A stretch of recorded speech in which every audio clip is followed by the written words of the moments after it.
Le risque lié aux difficultés économiques rencontrées dans la production traditionnelle de poissons, c'est l'abandon des étangs et la disparition de biosystèmes entiers. Pour pallier les difficultés d'une production extensive à bout de souffle, certains se sont tournés vers l'élevage intensif.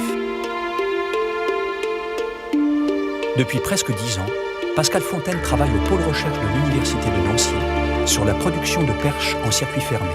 Il vient d'intégrer un tout nouveau laboratoire afin de lever les derniers freins à la domestication de l'espèce. Effectivement, en 87, les pisciculteurs de la région Lorraine sont venus trouver mes anciens responsables, M. Tervert et M. Georges, pour demander un soutien en termes de recherche et de développement, de manière à conforter leurs activités. Parce qu'ils sentaient bien que le vent était en train de tourner et que leur débouché marché traditionnel allait un petit peu, entre guillemets, dans le mur. Et donc, ils voulaient essayer d'avoir une réflexion sur de nouvelles perspectives et de nouvelles voies de développement.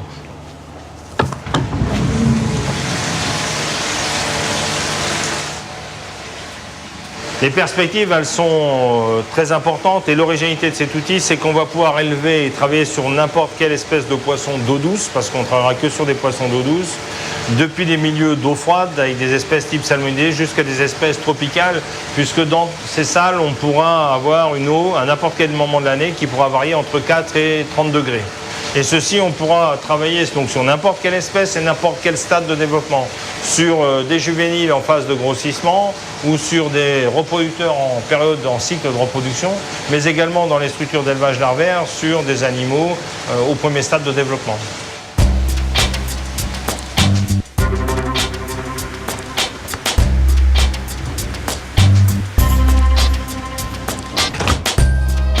À partir de nos activités et puis des activités de quelques autres laboratoires européens avec lesquels on travaille, notamment belges, danois, tchèques, polonais sur ces espèces-là, effectivement, se sont développées en Europe une vingtaine de fermes maintenant qui produisent à peu près 1000 tonnes de perches et de cendres en circuit fermé destinées au marché de la consommation. Donc on peut dire qu'effectivement, en lien avec nos travaux de recherche, une activité économique s'est développée dans certains territoires ruraux. Basé en Lorraine, Lucas Perche a bénéficié des recherches de Pascal Fontaine et de son équipe. L'entreprise est pionnière en France, la première à se lancer véritablement dans la production industrielle de filets de perche en circuit fermé. Elle écoule ses 15 à 20 tonnes de filets localement, et notamment en Suisse, où la consommation de perches de lac est une tradition. Les difficultés sont nombreuses pour arriver à fournir toute l'année une quantité de poissons régulière et stable. Sébastien Boulnois est ingénieur aquacole. C'est lui qui veille sur toute l'installation, règle le cycle de vie de ses 2500 géniteurs avec une mission précise, améliorer le taux de transformation des œufs en poissons consommables, la clé pour rendre l'entreprise rentable. Donc là, nous sommes dans le pôle géniteur, où là, nous contrôlons tous les paramètres d'élevage, donc aussi bien l'éclairage et la température. Et donc tout se fait par ordinateur et tout est régulé par ordinateur. Et donc nous sommes toujours en système de circuit fermé, donc on recycle constamment l'eau, toujours le même système, un filtre mécanique, un filtre biologique, un système de désinfection de l'eau UV qui repart dans le bassin et donc une régulation thermique. Voilà. Pour avoir à 0,1 à 0,2 degrés près, je dirais la température voulue.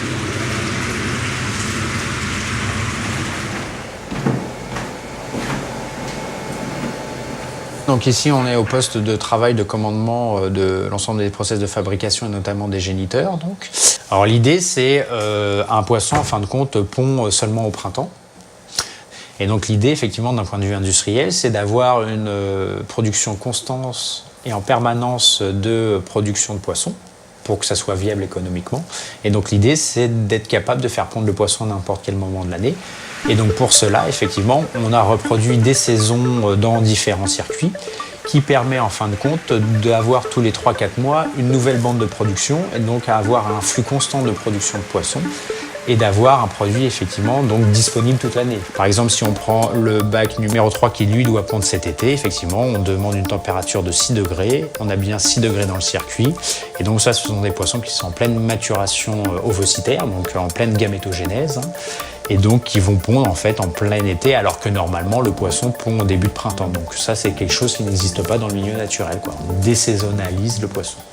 Voilà, on sait faire parler un tableur Excel, j'ai tant de femelles, j'ai tant d'œufs obtenus, je vais produire tant de millions d'alevins. Donc ça, c'est la théorie, mais la réalité du terrain fait que ça ne se déroule jamais comme ça, effectivement. Donc voilà, il faut savoir qu'à l'heure actuelle, sur le cycle complet d'élevage de l'œuf émis du géniteur jusqu'au produit fini, effectivement, un filet de perche, un produit disponible dans l'assiette du client, on est à peu près entre 10 et 12% de survie.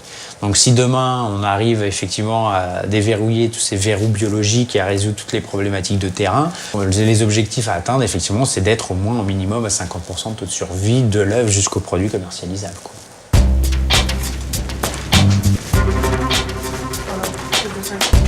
Si on réfléchit un petit peu à ce jour, tout ce qu'on consomme pratiquement c'est issu de l'élevage, à part les produits aquatiques. Mais tout ce qui est élevage de viande, etc., tout provient de l'élevage, ce n'est plus du sauvage.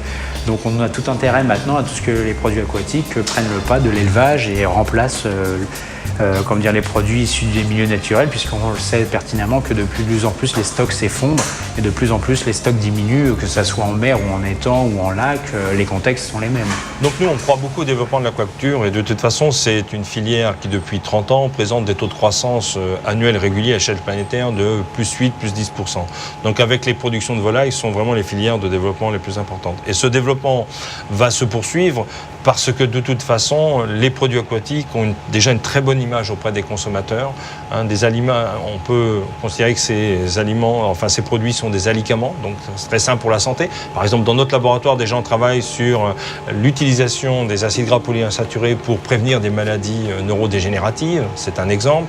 Il y a aussi la protection contre les maladies cardiovasculaires, ça c'est un premier argument. Le deuxième argument, c'est qu'avec l'augmentation de la population mondiale d'ici 2050, on se pose quand même bien la question de savoir comment on va nourrir toutes ces personnes et au travers de ça, on se pose la question de comment valoriser l'ensemble des matières premières disponibles qui, elles, souvent, sont en quantité limitée.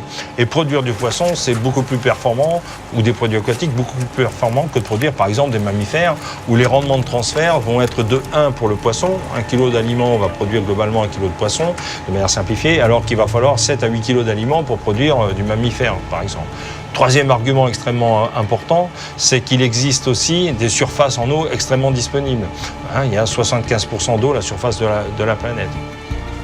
Des grandes surfaces en eau disponibles, une absence de risque sanitaire entre le poisson et l'homme, un produit bénéfique à la santé et à l'environnement, le bilan est vite fait. L'aquaculture est sans conteste une des plus grandes réserves de nourriture potentielle pour les siècles à venir.